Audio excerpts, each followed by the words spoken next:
Goeiemôre geliefde van Jesus en baie welkom by nog 'n episode van In Jesus Bybelstudie. Nou ons is besig hierdie jaar mos met ons strewe en ons begeerte volgens Filippense 3 vers 10 om Jesus beter te ken en die krag van sy opstanding. En my tema van vandag se boodskap is los die boom van die kennis van goed en kwaad en spandeer jou tyd by die boom van die lewe. In Genesis 2 vers 9 sien ons dat daar in die tuin van Eden 2 bome was. Ons vergeet hierdie partykeer want ons fokus is op wat is reg en wat is verkeerd. Maar ek wil in vandag se boodskap jou bemoedig en by jou aandring. Los die boom van die kennis van goed en kwaad. Verruil hom, want daar's 'n ander boom, daar's 'n beter boom.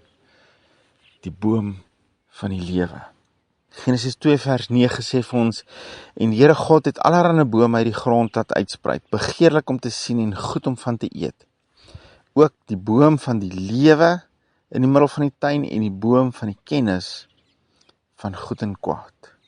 Meeste mense in die liggaam vandag spandeer hulle tyd en energie om uit te figure wat reg en wat verkeerd is. Meeste doen dit want hulle wil God beïndruk. Party doen dit want hulle wil weet waarmee hulle kan wegkom en steeds die hemel maak.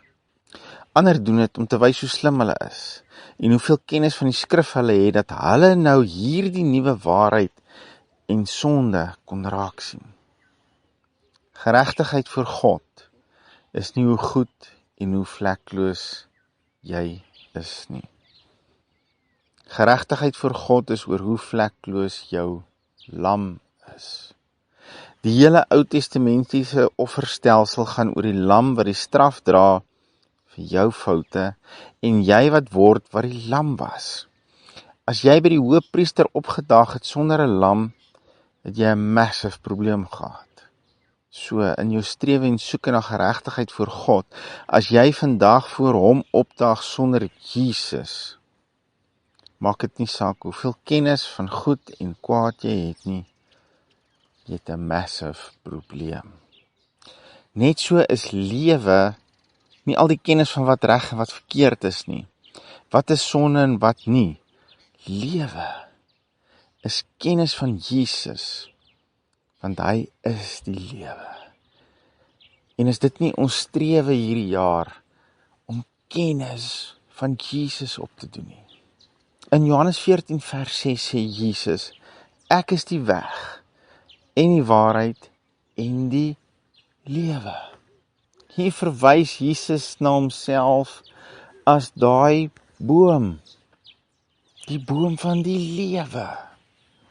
Johannes 10 vers 10 sê Jesus, ek het gekom dat hulle lewe en oorvloed kan hê. Johannes 5 vers 24 sê Jesus weer, voorwaar ek sê vir julle, wie my woord hoor en hom glo wat my gestuur het. Hy sê, wie my woord hoor en hom glo. Jy is die kie van die nuwe verbond. Geloof. As jy sy woord hoor en jy glo, die een wat hom gestuur het die ewige lewe. En kom nie in die oordeel nie. Jy sien, as jy glo, dan het jy die lewe en jy kom nie in die oordeel nie. So wat doen hy? Hy vat die boom van die kennis van goed en kwaad uit die prentjie uit. Want by die boom van die kennis van goed en kwaad is wat is oordeel. Dis die kennis ook van wat doen jy om geoordeel te word. Nou sê hy, vat die oordeel weg as jy glo, want as jy glo, kom jy by die boom van die lewe. Ek gaan net weer daai vers lees. Ek sê vir julle, wie my woord hoor en hom glo wat my gestuur het die ewige lewe en kom nie in die oordeel nie, maar het oorgegaan uit die dood in die lewe. Jy was voor wedergeboorte, was jy dood. Maar deur in Jesus te glo, het jy oorgegaan uit doodheid na die lewe. Jesus het jou oorgebring van die boom van die kennis na die boom van die lewe toe. Moenie teruggaan nie. Johannes 3 vers 16, so bekend, maar ek wil vir jou iets anders wys vandag. Want so lief het God die wêreld gehad, dat hy sy eniggebore seun gegee het, sodat elkeen wat in hom glo nie verlore mag gaan nie, maar die ewige lewe kan hê. En kom ons lees gou hierdie saam met Johannes 17 vers 3, want wat is ewige lewe? En kom ons gee die Bybel geleentheid om homself te interpreteer. Johannes 17 vers 3 sê Jesus, en dit is die ewige lewe. Jesus gee vir ons 'n interpretasie van die ewige lewe. Hy sê, en dit is die ewige lewe, dat hulle U ken, die enige waaragtige God, en Jesus Christus wat U gestuur het. Geliefde van Jesus, kan jy sien dat dit waarmee ons besig is in hierdie jaar, ons strewe vir hierdie jaar, is eintlik ewige lewe.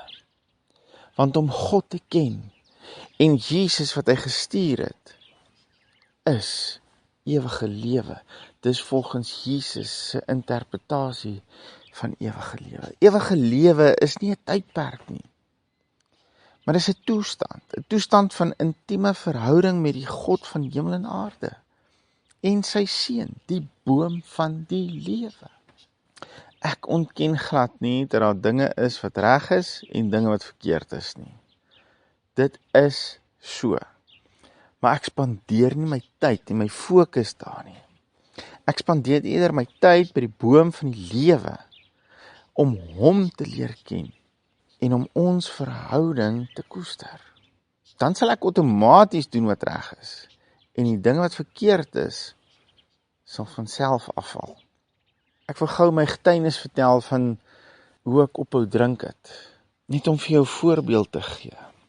Ons was een Saterdag by 'n vriendin se verjaarsdagpartytjie, en terwyl ons so sit en 'n heildronk drink op haar, ek sit nog so met my glas champagne, en voor ek 'n sluk vat, vra die Heilige Gees vir my, kan ons nie maar hierdie los nie? Hy sê vir my, kan ons nie maar hierdie los nie? En ek op daai oomblik sê ek, sure Here, geen probleem nie. En ek sit my glas neer. En ek het nog nooit weer gedrink nie.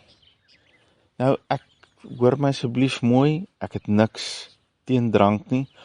Die Here het agterna vir my gesê dat hy wil hê ek moet ophou drink, want omdat ek 'n teacher in sy liggaam wil wees, gaan mense anders na my optrede kyk, as wat hulle na ander mense se optredes kyk.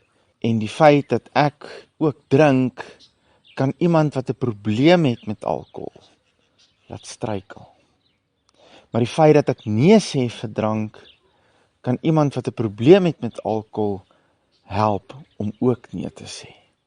Maar die punt wat ek wil maak deur hierdie illustrasie is, as jou fokus die boom van die lewe is, sal die goed wat nie in jou lewe hoort nie, hy sal jou help om van dit ontslae te raak.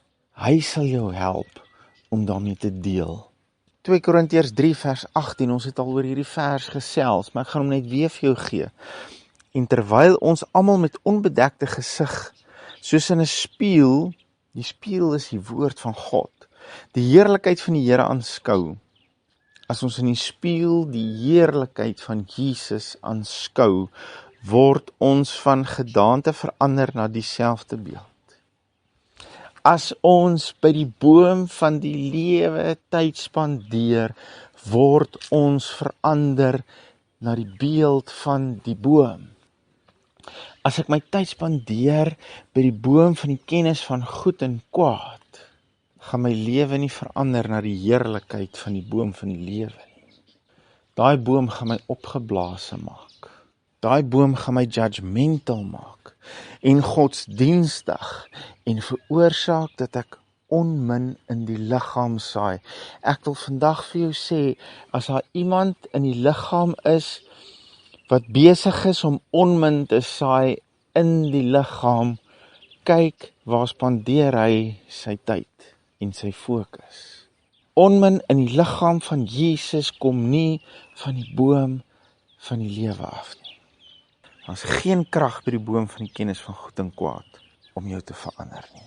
Geen. Die boom van die kennis van goed en kwaad is ook nie die pad na die boom van die lewe toe nie. Geloof is. Jy kom slegs na Jesus en na die Vader toe deur geloof, nie deur kennis van wat reg en wat verkeerd is nie. Om te weet wat reg en verkeerd is en om dit te doen, verg geen geloof nie. Dink bietjie daaroor na. Ek dien die boom van die lewe ook nie beter deur tussen hom en die boom van die kennis van goed en kwaad te pendel nie. Ek gaan nie heen en weer tussen die twee nie. Paulus noem hierdie boom die bediening van die dood. 2 Korintiërs 3 vers 7 sê, en as die bediening van die dood met letters op klip gegraveer. Wat was op klip gegraveer? 10 gebooie. Hy sê, en as die bediening van die dood met letters op klip gegraveer. Die wet, die kennis van goed en kwaad, is die bediening wat lei tot dood. Maar gelukkig eindig Paulus ook nie daar nie. Hy sê, ons het nou 'n beter bediening gekry, 'n beter boom. 2 Korintiërs 3 vers 9 sê, want as die bediening wat veroordeel heerlikheid was, die wet, as die wet heerlikheid was, veel meer, soek jy nie die veel meer nie, veel meer is die bediening wat regverdig maak. Watter bediening is dit? Die evangelie, Jesus se nuwe verbond. Veel meer is die bediening wat regverdig maak, oorvloedig in heerlikheid. Ek soek daai bediening van oorvloedige heerlikheid. So ek moet 'n keuse maak. Ek gaan hierdie boom van die kennis van goed en kwaad los. En ek gaan fokus en tyd spandeer by die boom van die lewe. Verandering in jou lewe gaan nie kom deur meer kennis van die wet nie. Inteendeel, dis die bediening van die dood. Verandering kom deur die boom van die lewe. Net hy kan jou verander. Besluit vandag om jou fokus op die regte boom te stel. Spandeer jou tyd en fokus op Jesus. Aba Vader, baie dankie vir Jesus. Here, baie dankie dat daar 'n boom van lewe is. Maar dat dit nie net 'n fisiese boom is nie. Hy het 'n naam. En hy lewe tot in ewigheid en sy naam is Jesus. My vriend, my God, my verlosser, my alles. En daar's nie 'n beter pad na hom deur die boom van die kennis van God, van goed en kwaad nie. U het vir ons die beste pad gebring en daai pad is geloof. Dankie Here, dat U ons versterk in ons geloof. Dat U ons bou in ons geloof deur U woord. En help ons Here as ons U woord bestudeer, dat ons daarna sal kyk deur die bril van die boom van die lewe. En mag ons hierdeur groei in ons kennis van U en die krag van U opstanding. Amen. Geliefde van Jesus, onthou, hou jou oog op Jesus en jou neus in sy woord. Shalom.